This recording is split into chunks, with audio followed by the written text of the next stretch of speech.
Sentence को हम तोड़ेंगे तो हर हिस्से में कम से कम एक सेंटेंस एक वर्ब होनी चाहिए, नहीं होनी चाहिए। तो पहले में देखें, मैं आपका सब्जेक्ट हो गया और पहुंचा आपकी वर्ब हो गई।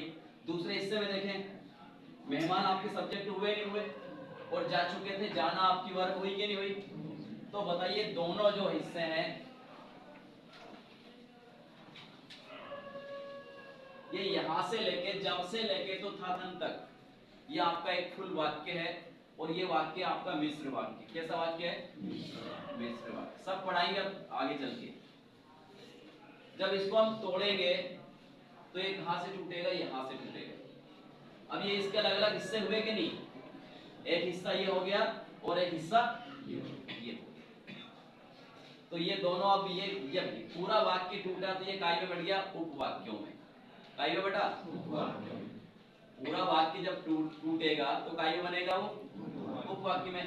पूरे लंबे सेंटेंस को तोड़ेंगे तो ये जो अलग अलग ये क्या बनेगा? वाक्य के खंड हो गए नहीं हो गए? वाक्य के खंड हुए नहीं हुए? एक खंड ये, एक खंड ये, वाक्य का एक भाग ये और एक भाग ये, दो भाग हुए कि नहीं हुए? तो ये कहलाते हैं आपके वाक्य खंड या वाक्यांश। क्या कहलाते हैं? वाक्यांश। अब जब हमने इसको अलग कर दिया, जब मैं वहां पहुंचा तो इसका कोई विशेष अर्थ निकलता है क्या? आप किसी से इतना कह के रुक जाओ कि जब मैं वहां पहुंचा, तो आपकी बात पूरी समझ जाएगा क्या? जब तक उसके आगे कुछ ना कुछ और जानकारी ना दी हो। तो ये अपना अर्थ बता पा रहा है क्या पूरा? वाक्यांश है लेकिन इसका पूरा अर्थ नहीं निकल पा रहा।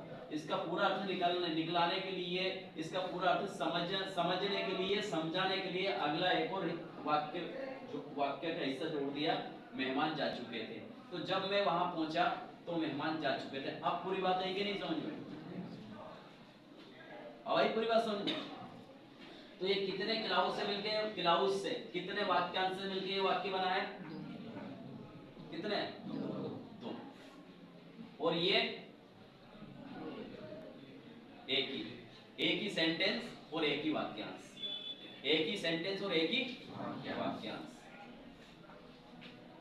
एक ही क्लाउज एक ही वाक्य से। क्लाउज में और सेंटेंस में थोड़ा सा अंतर समझिए। अब आप, क्लाउज कहां होता है? तो क्लाउज सेंटेंस के अंदर होता है। जैसे कहा गया ये, इसके अंदर क्लाउज है। इसके अंदर क्या है? क्लाउज है। और ये एक सेंटेंस भी है। यानी हर सेंटेंस के अंदर क्लाउज होता है लेकिन हर क्लाउज के अंदर सेंटेंस नहीं होता। हर शरीर के अंदर पेट होता है